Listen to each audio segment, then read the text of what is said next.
All right. How are you? Welcome to episode 7 of the LightySportsPod. 7. Yeah, it's been 7 weeks now. If you guys have been enjoying our stuff, give us some likes, give us some subscribes. And then just a reminder, every week we like to do questions at the beginning. We've got a couple today. But if you guys want to send me some of those via DMs or in the comments on their YouTube, that'd be awesome. I looked at it the other day. You actually got pretty, like the first 200 and some views in episode 1. Yeah, first one had like 205 views. We've gone a bit downhill since then. We need more followers and subscribers. So come on, bring it. Let's go. Share what we're doing to other people, please. Yeah, if you like it. If you don't, that's okay. Yeah, peace. So we got some questions to attack today. Oh, I went to the beer store. Oh, yeah? I could not find, what do you drink? Oh, yeah, I think you can only get it at LCBO. Well, Coors Seltzers. we betted beer and you couldn't find it at the beer store. Yeah. So I went and got my skates sharpened. I saw Mitch and I ended up getting you Oh, that's the greatest defensive shortstop in the game, Bo Bichette. That's sick. Thank you. It's an honor. Thank you.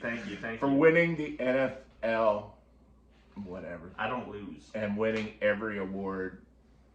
I got one wrong, but I'll be humble. Thank you. I appreciate that. So yeah, 2 questions from our viewers. Sammy D wants to know: is the Jose Bautista famous bat flip from the playoffs a few years ago the equivalent to Ridley Gregg's empty net slap shot goal against the Leafs recently? To me, it's similar in the sense that 2 dudes broke unwritten rules in the game. But it's a little bit different just because of like the context of where they're at in the season and all of that. Like the Blue Jays were in the playoffs, they were down 2-0 in the series against Texas, and then came back and won because of that home run. Like it motivated them. Whereas Ridley, like as cool of a move as that was, he's a rock star. I love it. It's the middle of the season. The Sens are kind of towards the bottom of the standings. They're 8-3-2 in their last 11 games. Not a big deal. Jacques Martin's got them playing good hockey now, but just like it's a little different because one is in a game that kind of didn't matter, as even though it did kind of get the Battle of Ontario back, I think, and then the other led to a good run in the playoffs. So that's my opinions. But go Sens go! Ridley rocks. That's about it. Oh, my take. So I might get in trouble for this take. Okay. I'm just telling you right now. So, all right, and I've told, when I was coaching juvenile, I told my kids this, and one guy got suspended, and he shouldn't have got suspended. I told him, take his name, take his number. What Morgan Riley should have did was skate up to Ridley, Yeah. had a word with him, and then get him later on. I know that's bad to say that, but instead of cross-checking the dude in the face, you should have went to his face, waited for him to look, dropped the gloves, and just fought there. peace. Rather than cross-checking a dude in the face. And why are we Peace. taking... But you don't do it then. You do it. I get it. You do it later on. I get it. But even then, why do we need to take his name? What did Ridley Gregg do wrong? He took a slap shot into an empty net. Give me a break. Oh, come on. That's showing it up. Dude, come on. If the Leafs had done that to the Sens, not one of you media people would say a word. It wouldn't have been an issue at all. That's a show up. How? Oh, seriously. The net was that. What? You want him to like just tap it in? If you A did, little tap in. if I did that in my beer league, I would have got smoked. Okay, that's beer league. That's dumb. I'm talking NHL hockey.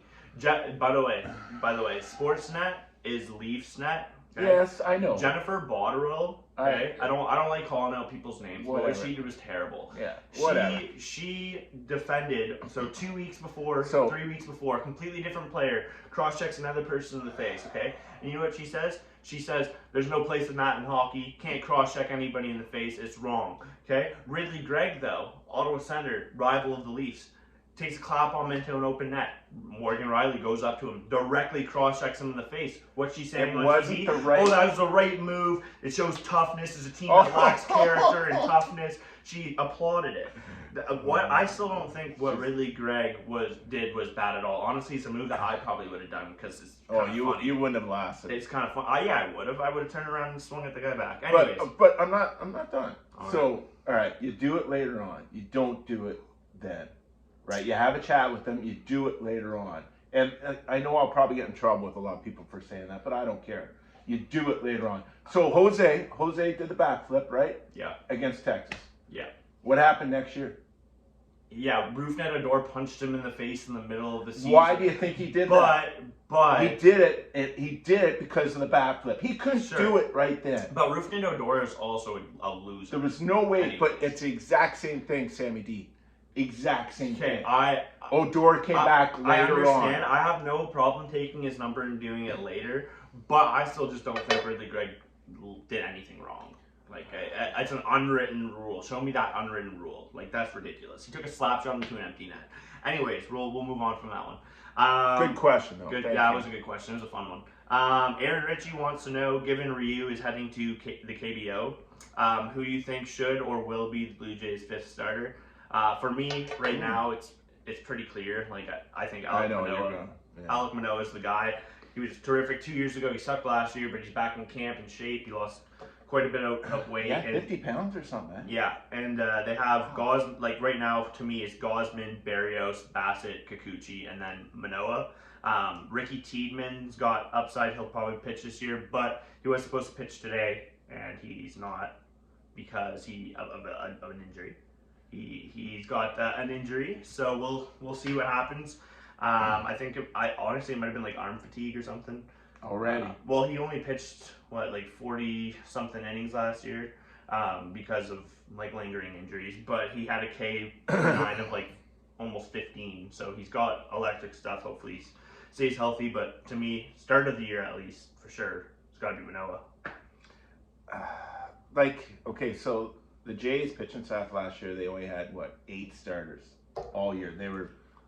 All of them are healthy. I think we actually only had like 6. Was it 6? Like, I think the only guy that ever got sent down was Manoah. I don't think any of our other starting pitchers. No, but starting pitchers that started. Like when you come in and I think we only had like 6 or 7. No, I think it was like a record. We had a couple bullpen games, and that's but I don't count those as starts. I don't count those as starts. But what I'm saying is they got off good last year without the depth, right? They have White they got from LA. Yeah, they got was it Rodriguez who they get from? Yeah, I like him a lot actually.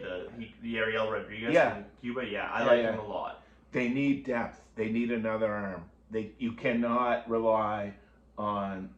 I agree. They do need depth, but the top 3 went 200 innings last year. Yeah. I'm telling you, one of them's going to drop this year. I agree. They need to sign some depth, but I don't think any of the signings that they would do will be Manoah. Like, I think Manoah is pretty penciled in at 5, even if they sign depth guys. Because at this point in the season, you're not going to sign any depth guys that are going to be as promising or have like the things that Manoah brings, you know what I mean? Like, I don't think we'll have a fifth starter as good as him. He sucked last year, but lose the weight, and 2 years ago he was top 3 in Cy Young.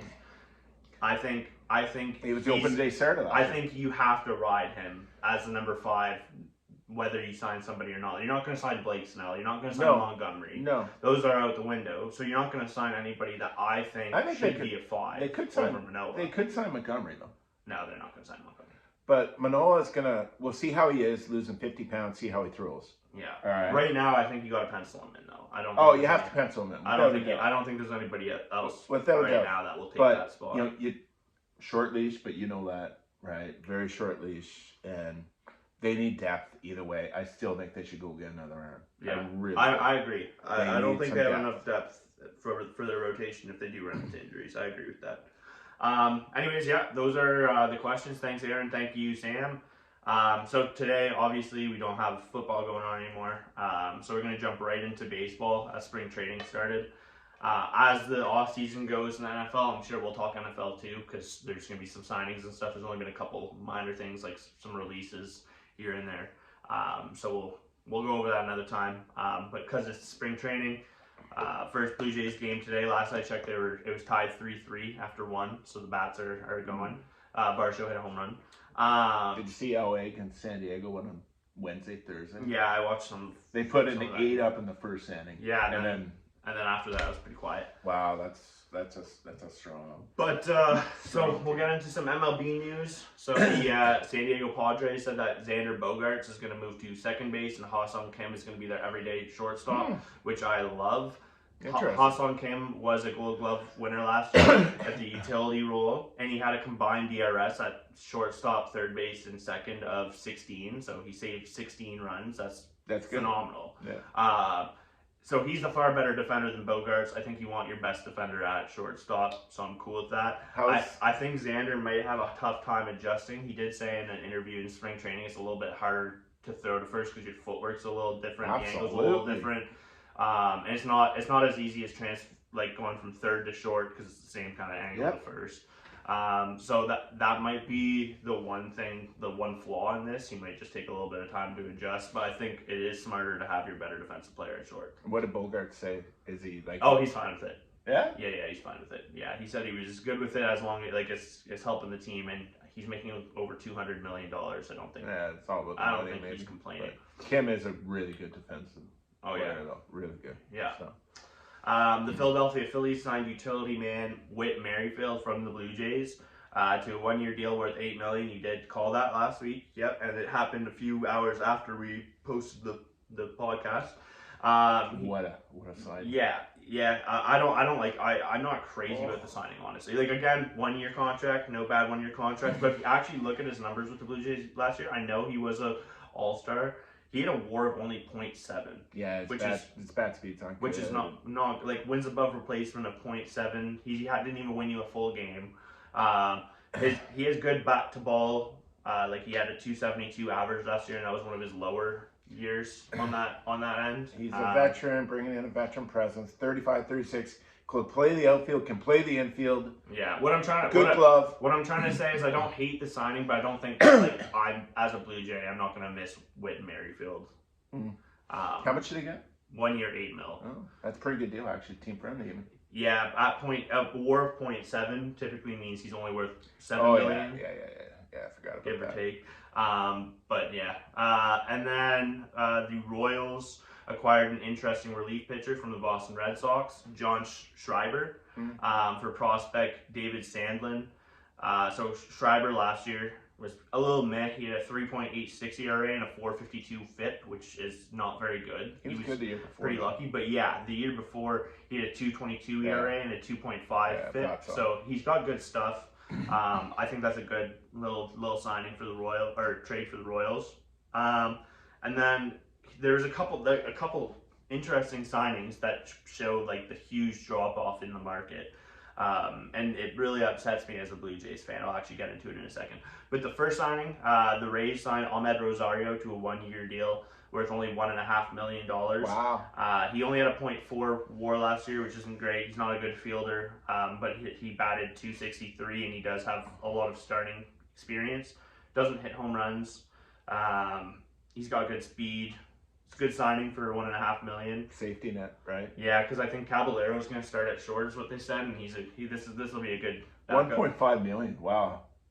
Yeah, the market really dropped. Oh. The other guy that I wanted to talk about, who also only got $1.5 million, Gio Urshela, signed with the Detroit Tigers, 1 year, $1.5 million. And he had a 0.8 WAR last year and only 214 at bats. So literally half of a season worth of playing time. Yeah. He was almost worth $10 million contract for 1 year, and he only got $1.5 million. What was Atkins, Blue Jays GM, doing this offseason? Yeah, that's the problem. You think Isaiah Kiner-Falefa, who got 2 years, $15 million, so $7.5 million a year? No. He's worse than Gio Urshela. If we waited the entire offseason up until this point, instead of jumping the gun and spending $7.5 million on a worse player, we could have used that $7.5 million to a better one early in the offseason, and then gotten this guy for $1.5 million. Like the market, but everybody knew the market was slow. It was obvious. Shohei completely delayed it. Everybody's going to be signing cheap now, and Atkins couldn't wait. He was just too in a hurry. He missed out on Rotani. He says, "Oh, let's sign this noodle back for $7.5 million." That's the worst L of the offseason. It's terrible. Gio Urshela is a very good defender. When he's healthy, he's actually a decent hitter. He's not a bad hitter. He's not a great hitter, but he's not a bad hitter. That one hurts. Yeah, he should have known the market, right? I agree with you. You're the GM of a professional baseball team. I agree with you. He should have. Yeah. Drove me crazy. Like $7.5 million, and not only 1 year, 2 years, $7.5 million each year. This guy is making like less than a quarter of his salary. to be a better baseball player. Anyways. Yeah, I agree with you. A couple other ones. Brewers re-signed Brandon Woodruff, who's going to be out for the entire season. Tommy? But I think so, yeah. I think it was Tommy. But a really good buy for the year after because he's obviously an elite starting pitcher every year that he's played. 2-year deal worth up to $20 million. So they're not going to have to really pay much until next year. And then Hyunjin Ryu set a KBO record. Biggest contract in KBO history. He got an 7 years. He got an 8-year deal, so he'll be 44 when it's over, which is crazy. And the deal was worth a record 17 billion won, which apparently is equivalent to 12.4 million a year. Yeah, so that's pretty good. Wow, that is good. Yeah. Well, he's got to be the poster boy of Korean baseball, and probably at 44, so he's got to be a coach too. Yeah. Maybe a player coach. They do that, right? Yeah. They do that in Korea. I don't know if they do it much in Japan. I know they do in Korea. But, wow, that's a lot of money for him, though. Wow. Yeah. Good for him. Yeah. Yep. Marlins signed Tim Anderson to play shortstop. Oh, love it. To a 1-year, $5 million deal. I don't love it. Look. I like the buy. I actually do like the buy because last year he was terrible. He was actually statistically the worst hitter in baseball last year. He was statistically dead last. I know. Worst. The few years before, he was great. But again, if you're seeing guys like Gio Urshela get $1.5 million, I don't think $5 million is a reasonable contract. That's for a great. Anderson. That's too expensive. That's a great. That's a team-friendly contract for Miami. Yeah, it's 1 year. Again, there's no bad 1-year contracts, but $5 million versus 1.5 for Urshela. Urshela's the better ball player. Well, like right now, statistically speaking, right this second, last season, Urshela, who played way less games, had better numbers. Well, he was injured. Okay, Tim Anderson hit 1 home run all last year. Yeah, and he hit like 200 all year too. I know, but you got to look what he's done the last. No, I agree. I think his resume is better than Urshela. Yes. I think upside is a good signing, but I wouldn't have paid him $5 million. Seeing other guys at this time in the market going for a lot cheaper. I would have signed him before IKF and Urshela. Yeah, me too. I would have signed anybody before IKF. I hate that guy. They're so nasty. But don't sleep on the Miami Marlins. It's the great pitching staff. They do. Yeah, I'm not sleeping on Miami. Tim Anderson will probably hit number 2 in that lineup. Yeah. Right? Jazz 1, maybe 3. Right? Like that Miami team's really good. Yeah. Really good. Now, I know they have Kim, I forget her last name, is running it. She's the GM there in Miami. First female GM. She's doing a phenomenal job. Like, really, really good job. Yeah, she is. I don't know why I can't remember her name. She is doing a good job, though. Yeah, wow. she accumulated some good pitchers. Like, Tim Anderson's going to play shortstop for them. $5 million. That's a steal. Yeah, well, I mean, statistically speaking, it's not. Like, he was bad last year. But I get what you mean. Like, the upside is there, yes. Well, I'm old. I look at stats fine, but you look at the resume, too. You do look at the resume, but the thing that matters most to me when earning a contract is what you've done for me recently. To me. Especially if you're going to settle for a 1-year deal because you have to. That 1-year deal to me shouldn't be $5 million if you weren't worth $5 million that year. Because you're signing that 1-year deal based on your most recent year. I really like Miami this year. I do too. I like Miami too. Pirates made an interesting move. They extended one of their young star pitchers, Mitch Keller, to a 5-year deal, $77 million. Last year, his ERA sounded a little inflated, like it was 4.21.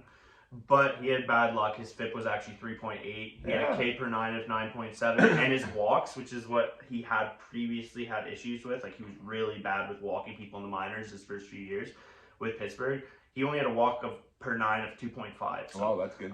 He really improved there. In 5 years, $77 million. That's locking him up through arbitration. So, I think that's a good move. Well, his first half, he was one of the better pitchers in the first half last year. Made the All-Star team. Had over 200 strikeouts. I really like what Pittsburgh's doing. I love that sign. They signed Reynolds. They signed, they drafted Paul Skeens. They have Henry Davis. Hayes. Good. They signed Hayes a long term. Reynolds. Yeah. Both of them got 7. Hayes. Yeah. I think what did Cowher get 5? Yeah, 577. See that's good. And now they have to sign Cruz. Now they have to sign the pitcher there you just mentioned. Yeah. And then who's the Henry Davis? Henry Davis is the other. He's going from capture to outfield. You got to sign those guys a long term too, right now. right now. Those are your don't foundation. wait. Yeah, those are your big guys. Like Pittsburgh, you're actually going the right direction. Remember going to see Pittsburgh? Yeah, that field's nice. Oh yeah, we went there and I couldn't like we drive in. You know, the Steelers play on one side, the Pirates play on the other, and we're driving in and and they're tailgating for a Pirates game. Yeah. Like you tailgate for a baseball game. That's just awesome. Like they had 82 home games and they probably tailgate for 82 of them. Yeah. I loved it. People in Pittsburgh. I think Pittsburgh Stadium was the nicest. Oh yeah, that was with PNC Park was really nice. With the bridges, the three bridges in the background and everything. Yeah, absolutely. Anyways, those were the big signings to the last week. We'll get into some just couple minor, or not really minor, big names actually, but MLB rumors. The Yankees apparently remain interested in Blake Snell and did offer him a contract. But his agent Scott Boras sucks and he's bad for baseball and he's not going to get signed. Mariners. Any idea? I don't know. He's going to go for like $100 million less than what he should have gone for if Scott just didn't push and push and push up until now spring training. I don't think he's gonna sit. I think he's going to want a long-term sale. I don't think he's going to do a 1 or 2 year. I don't think he's going to go for 1 or 2 years even with this market. I still think he'll go for 3 or 4 years. I just think his AAV is going to take a massive dump. Yeah, you're probably right. He's going to take a big hit and he's going to not get paid at what he should be every year. The Yankees do need him because I know we talked about this last week, maybe the week before. After Cole, I think there's a lot of question marks there. They do have question marks, but... and then the Mariners have apparently discussed former Blue Jay third baseman Matt Chapman. Chappie. But then I also saw conflicting reports that said the Mariners were probably out on signing people now. I think that's what I saw. Was San Francisco not going to sign Chappie? Giants? They're very close. That was the other thing. JD Martinez was originally offered a contract to the Giants, but said he didn't want to play in that city. So he didn't sign there, and that's why they signed Jorge Soler. That came on right before we started recording. Why? I don't know. I mean, San Fran does have a bit of a problem right now. I know economically, financially, the city is taking some pain, a little bit of a hurting. And I heard that actually was causing some problems for free agents and going there and getting signed there. Interesting. Yeah, that's what I think it was John Morosi that was talking about that.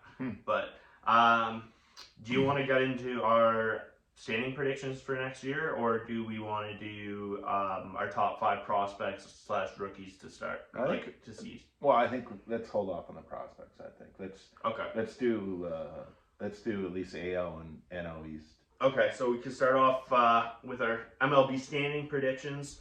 This week we'll do the AL East and the NL East. Next week we'll do the Central divisions, and then the week after the West divisions. And then right before the season starts, we'll do like an updated redo of our predictions based on like injuries, signings, and stuff that could happen in spring training. So these are subject to change. Yeah. But the 2 toughest divisions in baseball, AL East and NL East. I'm not without a doubt. I think no, the AL East is the toughest. NL East too. The NL East is tough too, but I think the AL West minus the A's is a really competitive division too. Oh, not like the NL East. I think for me the NL East have 2 really good teams, one decent team, and then the bottom 2 teams to me are meh. I know who the bottom team is. I have 3 really good AL West teams, 1 meh AL West team, and a really bad AL West team. But the first 3 teams in the AL West to me are as good, if not better, than in the NL East. Oh, I got 3 teams in the NL East that are really good. I got 2. Okay. Miami's okay. Miami's gonna be okay this year. I don't think they're gonna take quite the jump, but we'll start off with the AL East. All right. So even with the injuries, I still got Baltimore Orioles finishing first. They lost Bradish. Gunnar Henderson's hurt, but apparently he's going to be fine for opening day. I don't think Bradish being the only key major injury is going to slow them down. Their lineup is sick, very young, and their starting rotation, Grayson Rodriguez, Corbin Burns, they're going to be really strong, I think. So I got the Orioles first. I got the New York Yankees second with the acquisition of Juan Soto. Still don't really know who's going to bat leadoff in that lineup. They don't really have DJ? Yeah.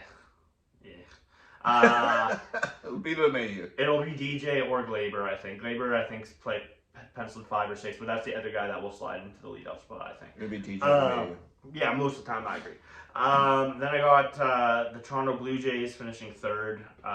Terrible offseason. Didn't get any better than they did last year. They'll be around the same. They might be a wild card team. They have good pitching. They do, but bullpen's really good too. Yeah, they do. But for me, they just didn't do enough to make their team better from last year. So they're going to sit around the same this year. Then I got the Tampa Bay Rays fourth, which to me is tough. Like every year, they're competitive. They always have something up their sleeves. They very rarely lose trades, but I think their luck runs out a bit this year.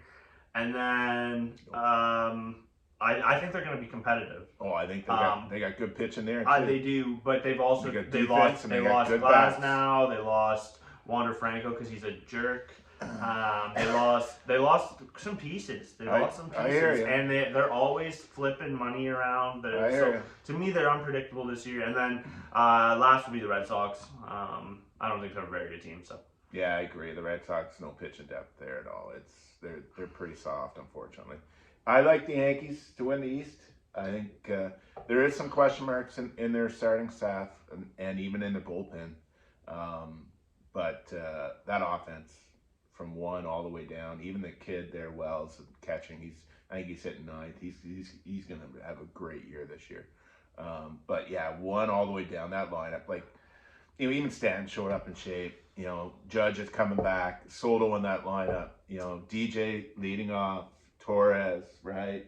So it's a really, really good lineup from top to bottom. Probably the best lineup in the AL East. Can I just chime in for 1 second? I agree that the Yankees are going to be good. I don't have them at 1 because I think it all depends on Giancarlo Stanton. I think Giancarlo Stanton is a huge X factor. I think he will be, like, if he's what he used to be, if he's last year's 199 hitter that had the lowest base running speed in baseball, they're not going to finish first. Oh. If he plays to his contract or even somewhat close to it, I think that'll push them up. I think it's the Yankees starting staff. I think Giancarlo Stanton's a bigger deal than people think. If Cortez and Rodon show up and play, I agree with that too. That Yankee team's good, but who's Booney? Be careful, man. If you don't get off to a hot start here, you're on a short leash. I can tell you that right now.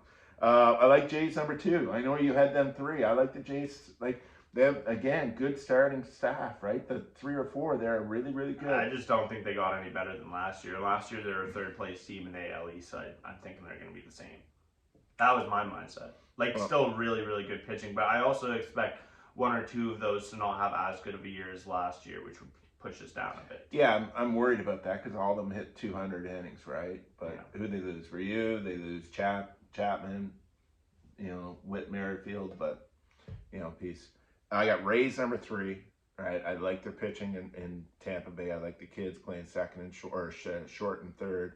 I like the signing. That's a stopgap there just in case. Their outfield's really strong, right? So I definitely like the Rays. I know, and their bullpen's good too, right? So I like the Rays. They always do it. Every year they do it, right? What's his face there? Cash. Probably the best coach, really, manager in the league. I think some of the stuff he does is silly, but I got the O's finishing 4th. Why do you have the O's going from 1 to 4? They were first last year. I know they were. They can only go up. Their younger players are taking another step of development. And they traded for Corbin Burns. Where's this coming from? I do like Burns. I think they're going to tail off because their starters played over their head last year. They really did. Well, the starters sucked in the first half of the year, and they were still winning games all the time. Like, they had a positive record at the halfway point, and they were not a good pitching team. I think their offense carries so much. Well, okay, they lost Batista. He's gone for the year. Their closer. Yennier Cano, and they signed Kimbrel. Okay. Kimbrel was good the second half of the year last year. For Philly? Yeah. Well, he sucked in the playoffs, but cool. Well, he always sucks in the playoffs ever since his I do like the Burns signing. I think they got that ace staff, that ace pitcher that's going to drive, them, 1 every 5 days. I'm a little worried about after that, though. They were all kids last year coming up, right? And they kind of played over their head a bit, like even Gunnar. I don't know where Holiday's going to fit in. Holiday's going to be on the team within the first couple of weeks. Oh, I think... Jorge Mateo sucks. Oh, yeah, absolutely. Jackson Holloway's going to play short. You know, Austin Hayes, like Cedric Mullins was batting 7th and 8th last year. That's what I mean. That lineup is going to only get better. They're But younger. he was awful last year. Cedric Mullins wasn't bad last year. And Santander? Yeah, he's very good. Santander's a very, very, very good hitter. I think another year of for the young guys, it's gonna make it even better. Like another year of development. I don't think they can go down. If anything, I think they played over their heads last year. If anything, I think they're gonna win more than the 101 that they did last year. Oh yeah? Yeah, I think they're like a 105 win team. Wow. I think the Orioles are legit. Like honestly, I think the Orioles can make the World Series this year. That's how good I think that lineup is. They'll win. They'll have the most runs in baseball. Wow, Those kids are that good. Yeah, I think they're too have young. Have you seen their record since Adley Rutschman got called up to the major leagues? That's what I mean. Oh, Rutschman's. He's such a game difference maker though that since he's been called up, they're crazy. They're like 80 games above 500 or something. Okay, like that. you know I like him. That's what I mean. So he's really him, strong. Gunnar, Jackson Holiday, all with a year of developing, an extra year. You got Colby Mayo coming up. Colby Mayo's gonna be really good. Jordan Westberg, another year of development second with him. baseman. Like that team is. He's supposed to start at second. Yeah, that's what I mean. That team's gonna be even better. 105. Oh wow. Yeah. I think they're that good. I think they're. Corbin Burns also puts them over the top for me. I'm worried. There's like 5 guys hurt already too, and I think they're gonna come back a level.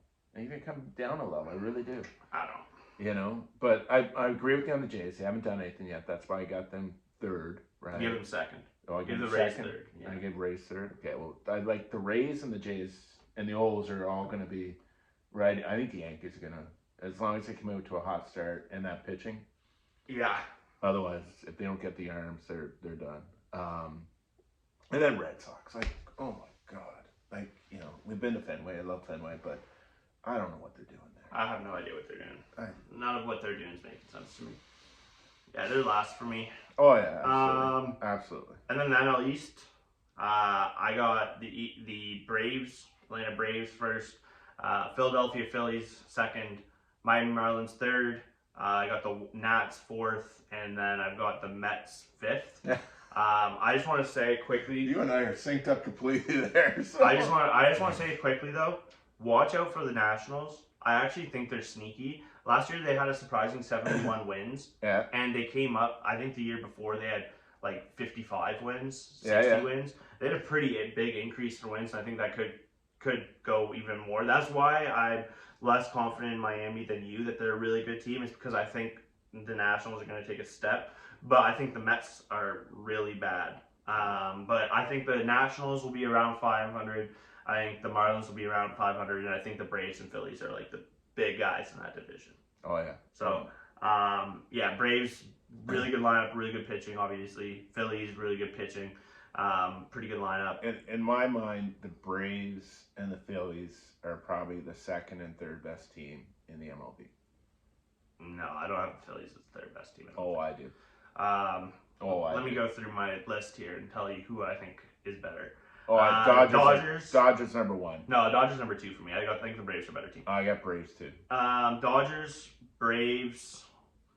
Actually, no. I flip that back. I like Atlanta better than LA. Texas. I like Texas more than Philly. No. Yeah. They just won the World Series. Can't put them down. No way. And then the Orioles. I like all 4 of those teams before I like the Phillies. Wow. Yeah. Hey, I think really high on the Orioles. The Orioles are going to be the 3rd best team in baseball this year. That's who I think is the 3rd best team in baseball. Wow. The Rangers would be 4th. I like the Rangers, but that would be my NL East: is Braves, Phillies, Marlins, Nationals, Mets. I like the Braves. I like the Chris Sale signing. I like that lineup, 1 all the way down. Great lineup. I know we argued about this a couple weeks ago, but you know, between them and the Dodgers and and whatnot. At Shohei, I still think the Dodgers lineup is better, but I think the Braves pitching is better. I think Chris Sale's gonna have a great year in the lineup. I think so too. I really do. I like all of their arms. Yeah, he might be the comeback player. Yeah. Right? Like Chris Sale, I think he's gonna have a great year in Atlanta. I really do.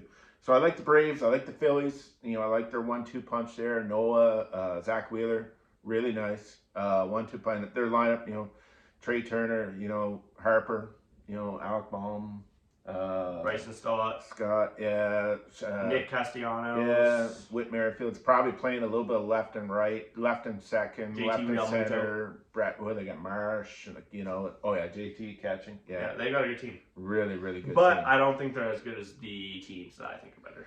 That's fine. And the Marlins, I think Marlins have good pitching staff, starting pitchers, all young. The Nats, yes, I actually like.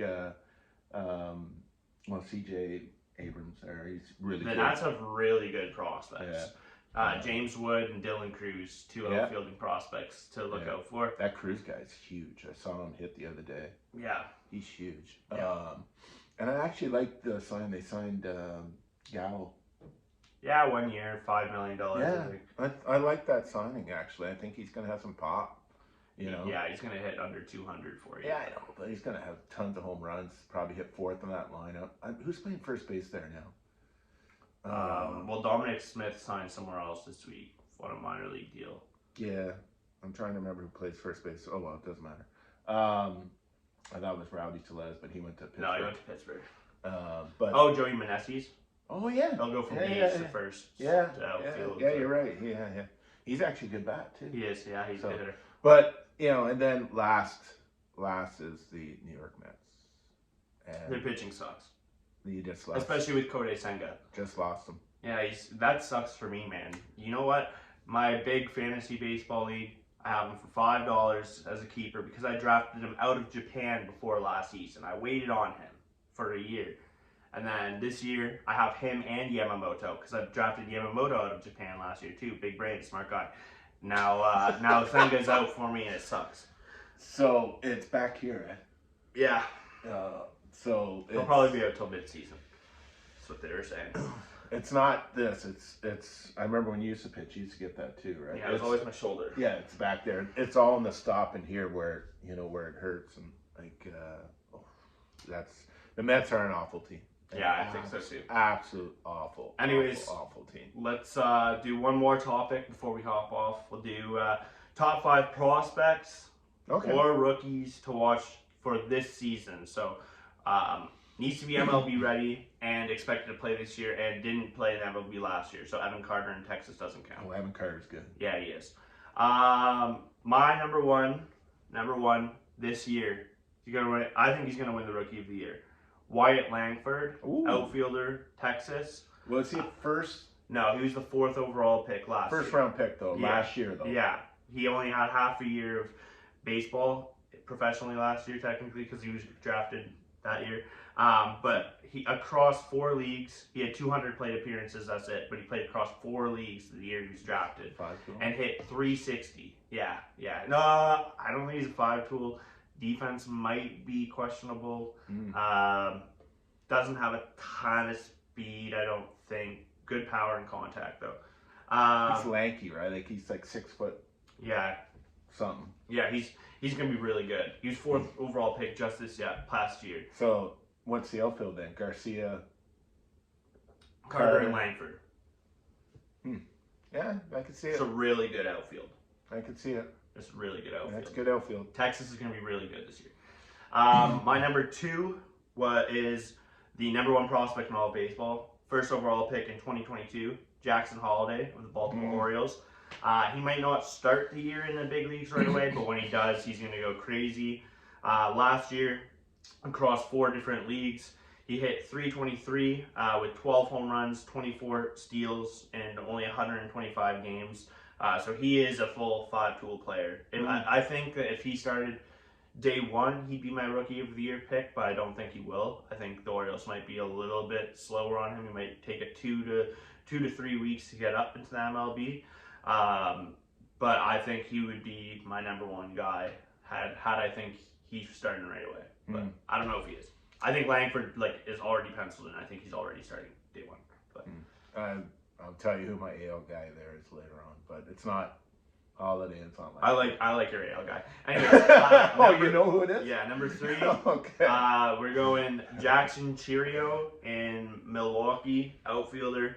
At only 19 years old last year, he hit .280, had 22 home runs and 43 steals, and this is, in my opinion, possibly the second coming of Ronald Acuna. Plays a similar style, powered steals, and he's doing this at now 20 years old, I'm assuming, unless he has a late birthday or something. No, he's 20. But that's what I mean. Like he hit 380 in the Arizona Fall League. Yeah. After this, like he was the best player there. Like this guy is. Yeah, they signed him to an 11-year contract. He's going to win the National League if he plays.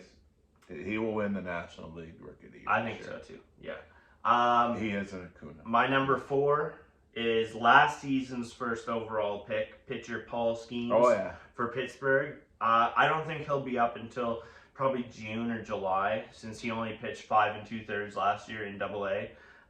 And his numbers in AA in those 5, obviously small sample size, wasn't very good. But he has electric stuff. Kind of reminds me of like Garrett Cole when he got drafted to Pittsburgh, similar draft. I think he is the second best pitching prospect ever drafted. I think first, even though his MLB career was short, but just like the magnitude of his stock coming out of college, Steven Strasburg was the best college pitcher probably ever. Paul Skeens probably number 2. This is a big one. He's good. Yeah. I don't think he's going to be with Pittsburgh until mid-season though. Like yeah, they're going to be June, July. I think. Yeah, they're going to be very cautious with him. I'd love to see him pitch. I'm going to see what he does down Braden. I think June and July he'll be up. My one thing, he throws really fast. He's got really good secondary pitches, but his arm angle makes the ball look so flat. Like his fastball doesn't have like a good motion to it. There's something about it. I can't. That was my biggest beef. I've actually never seen him pitch. His ball path on fastballs don't look very good. Like there's no move. It looks kind of flat. He throws really hard. That's my one concern. I think that needs to change a bit. I've only seen a couple of highlights, but I want to see him pitch. Yeah. You know what I mean? Like let's get him in a game, like in a spring training game. Even I want. And then I'll tell you what my take is on him. My 5th one, pitcher for the Toronto Blue Jays, Ricky Tiedemann. He's all right. He just said he was hurt. Yeah, he is, but he's MLB ready, and I don't think he'll start day 1, but I think a month or 2 months into the season, kind of like maybe Skeens, he'll get some in there. Arguably the best pitching prospect in the game right now, probably behind Skeens, but lefty, definitely number 1. Had a 16.4 K per 9 last year. Actually, earlier I said 15. It was actually 16.4 in only 44 innings. So that's nuts. Lots of strikeouts, but again, limited by injuries. Showed some iffy command at times. And then, just quickly, I got 4 honorable mentions. I won't go into like stats and all that. My guy. Cade Horton, pitcher in Chicago Cubs. He's very, very good. He's good. He'll be up. I saw him pitch today. He's nasty. Good. He's nasty.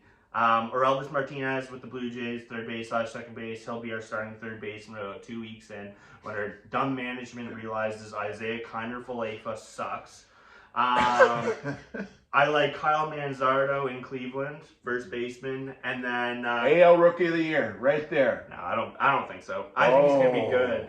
But I don't think he'll be. He will be the AL Rookie of the Year this year. And then calling it right now. And then my last honorable mention is Colt Keith, third baseman for Detroit. I think he'll play some third base there this year. I think he will too. I'm a little worried about the signing that Detroit just did with Urshela. Yeah, I think that's a gap for him. But the guy in Cleveland. I think he's gonna be good, but I think like he's big bat too. Yeah, but I don't know if he's gonna get as many plate appearances as a guy like Langford, maybe even a guy like Jackson Holiday. Like they'll have Josh Naylor play quite a few games at first. No. They'll DH him. Yeah, but the Guardians love mixing and matching. Like Terry's not there anymore, eh? Players, but it's just an organizational thing that they've always done, I swear. Terry Franco guys like Jose Ramirez, obviously, he'll play the whole almost 162. Yeah. But all the other guys kind of go all over the place. Like they take a lot of turns sitting. I don't think he'll get quite the amount of plate appearances to win it. I think Langford is the safer bet. But yeah, that's that. So if you guys enjoyed it, give us a like, give us a subscribe, shoot us messages if you guys have any questions for next time. Have a good one. Peace out.